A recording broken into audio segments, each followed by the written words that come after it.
नमस्कार साथियों, आज का जो अपना टॉपिक है, इस टॉपिक में हम समझेंगे कि भारत देश के अंदर कानून कैसे बनता है और उसे किस प्रकार से पारित किया जाता है और किस प्रकार से लोगों के अंदर उस कानून को व्यवस्थित या लागू किया जाता है। इन सब चीजों की जानकारी आज हम इस वीडियो के माध्यम से लेंगे। आप इस वीडियो को एक बार पूरा देखें। तो करते हैं शुरुआत। देखिए, आपको पता है कि हमारे भारतीय संविधान के अंदर 395 अनुच्छेद है। हर एक अनुच्छेद भारत के अंदर कोई ना कोई व्यवस्था करता है। उसी 395 अनुच्छेद में से जो 107 नंबर का अनुच्छेद है, इस अनुच्छेद में लिखा है कि देश में किस प्रकार से कानून बनेगा, किस प्रकार से लागू होगा, किस प्रकार से पारित होगा, वो सब चीजें दी हुई।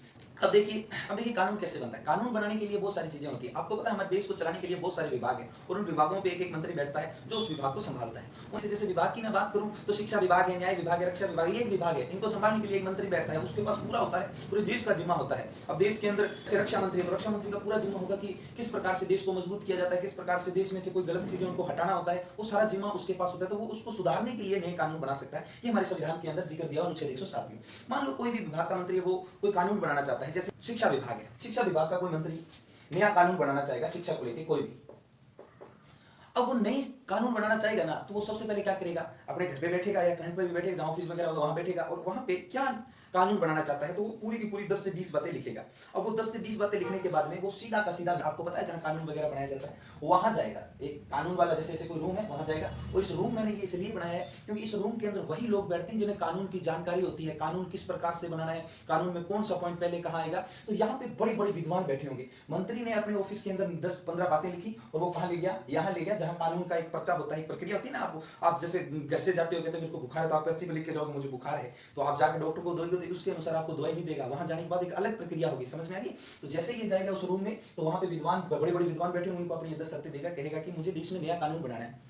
अब वो क्या करेंगे, एक अलग से पेज लेंगे, सरकारी पेज होता है, वो पेज लेंगे। उस पेज पे कौन सी बात पहले आती है, कौन सी बात बाद में आती है, वो कंप्लीट यहाँ पे पेज तैयार करके इस प्रकार से पेज तैयार कर देंगे। पहली बात ये, दो बात ये। अब ये जो पेज तैयार करके देगा ना, ये कच्चा पेज है। कच्चा पेज समझते हो आप? कच्चा पेज का मतलब रफ काम है। जैसे आप घर से कहते हैं ना, मम्मी मैं बाजार जा रहा हूँ, क्या क्या लेके आना, दो कहेंगे 2 किलो चीनी, 5 किलो ये, वो एक मसूदा कच्चा पेज है। समझ में आ रही ना? एक कच्चा पेज तैयार कर देंगे ना, तो वो कच्चा पेज अब क्या कहलाएगा, ड्राफ्ट या फिर मसौदा कहलाएगा। समझ में आ रही है? आपने मेडिकल जी का सुना होगा, तो वो शुरुआत में उन्होंने ड्राफ्ट तैयार किया था, यानी कच्चा रफ पेज पे उन्होंने लिखना शुरू किया था। बीएन राव तो बाहर से संविधान पढ़ के आए थे, वो अच्छी अच्छी बातें लेके भीमराव अम्बेडकर को दे दी, ले भाई इसमें से छांट लो आप। तो भीमराव अम्बेडकर उनको पढ़ते और इस तरफ से एक अलग से पर्चा तैयार कर रहे थे, उसी को एक कच्चा पेज या मसौदा बोलते थे। समझ में आ रही है? प्रारूप समिति यानी प्रारूप, पहला रूप तैयार करना, प्रारूप। समझ में आ रही? तो जैसे ही शिक्षा मंत्री गया, अब समझ में आ रही नहीं आ रही? उसी प्रकार से जैसे शिक्षा मंत्री यहाँ गया तो शिक्षा मंत्री को ये जो खुद पेज लेके गया, तो उस पेज को देखा इन्होंने और एक नया पेज तैयार करके दे दिया। वो पुराना वाला गया, इसको रख, ये पेज बना। अब जैसे ही उसने ये पेज तैयार करके शिक्षा मंत्री को दे दिया, तो वो क्या कहलाएगा, हिंदी में इसे मसौदा बोलेंगे, इंग्लिश में इसे ड्राफ्ट कहेंगे। समझ में आ रही? अब वो एकदम जो पेज तैयार हो गया, उसी का ही नया नाम हो जाएगा विधेयक। विधेयक का मतलब होता है बिल, याद रखना। विधेयक एकदम तैयार हो गया है। अब ये हमारे काम का नहीं है, ये हमारे पे लागू नहीं हो सकता। आपको क्यों सर शिक्षा मंत्री? अरे भाई भले देश के वो फन्ने खाए क्यों ना हो, याद रखना, दिमाग में रखना, ये विधेयक है, ये हमारे पे लागू नहीं होगा। ये संसद में जाएगा, संसद के पास होने पर भी हमारे पे लागू नहीं होगा। क्यों सर ऐसा क्यों? हाँ, जब तक कि राष्ट्रपति साइन ना कर दे तब जाके हमारे पे लागू होगा। वो कैसे, वो देखते हैं। ये कच्चा पेज दे दिया, अब ये शिक्षा मंत्री को दे दिया कि ले भाई इसको तू पारित करवा ले, ये 10 बातें हैं इस प्रकार से लिखनी, अब जाके तू पारित करवा ले। अब ये शिक्षा मंत्री क्या करेगा, इस विधेयक को संसद में पेश करेगा। अब आपको पता है कि संसद के 2 सदन होते हैं और 3 अंग होते हैं। अंग में राष्ट्रपति जुड़ जाता है और सदन में 2 ही होते हैं। ये जब आपको संसद वगैरह करवाई जाएगी, उसमें कंप्लीट बता दिया जाएगा कि इसमें कितने सदस्य होते हैं, राज्यसभा क्या है, लोकसभा क्या है। बस आप एक बार इस पर ध्यान नहीं देना, आप ये ध्यान रखना कि संसद के 2 सदन होते हैं, लोकसभा और एक राज्यसभा। समझ में आ रही है?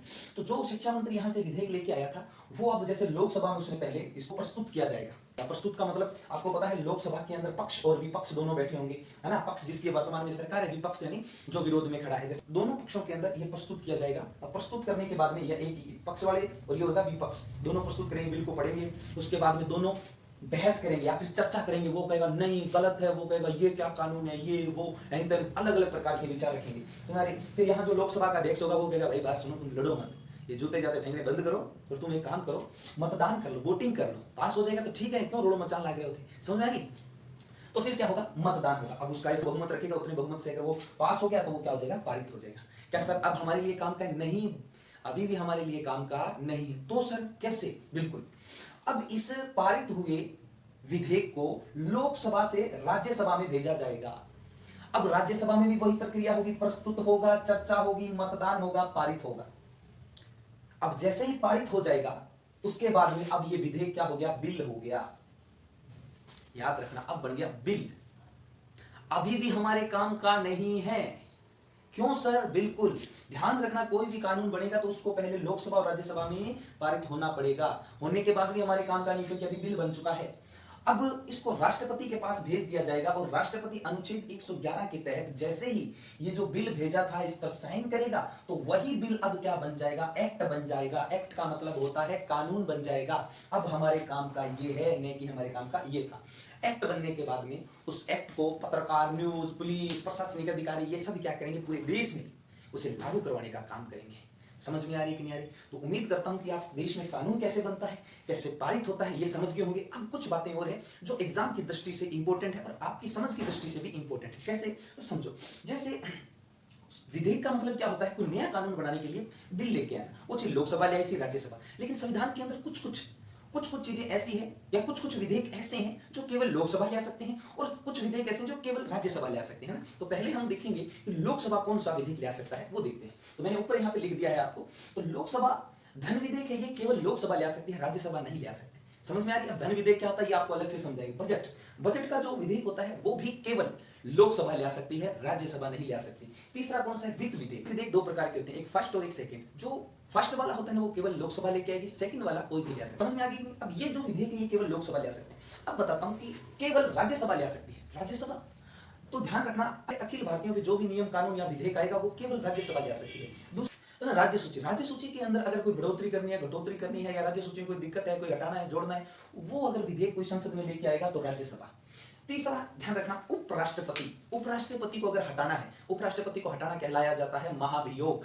तो उपराष्ट्रपति पर महाभियोग लेना है तो ध्यान रखना केवल ये जो विधेयक आएगा ये राज्यसभा ही ले आ सकती है। समझ में आ रही है? तो उम्मीद करता हूं कि आप ये चीजें समझ गए होंगे, है ना। अभी कौन सा विधेयक राज्यसभा ले आ सकती है, कौन सा विधेयक लोकसभा ले आ सकती है। एक चीज मैं आपको और बता दूं जो समझ के लिए जरूरी है। देखिए, मान लो कोई भी विधेयक है जो पहले लोकसभा लेकर आई।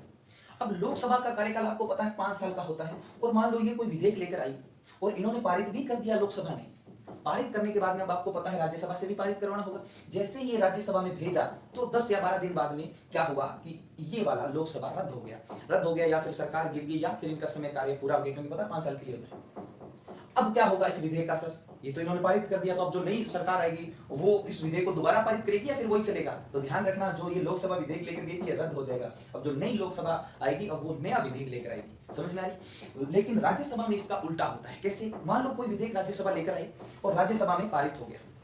पारित होने के बाद में अब इसे कहां भेज दिया गया? लोकसभा में भेज दिया गया। लोकसभा में भेजने से पहले लोकसभा रद्द होगी या सरकार गिर गई या फिर उसका समय पीरियड खत्म हो गया, तो क्या सर अब ये विधेयक रद्द हो जाएगा? नहीं, अब ये रद्द नहीं होगा। अब जो नई लोकसभा आएगी वो वहां उनके सामने ये पेश किया जाएगा विधेयक, और वो लोग इसको पारित करेंगे या देखेंगे क्या करेंगे, वो उन पर निर्भर करता है। समझ में आ रही है?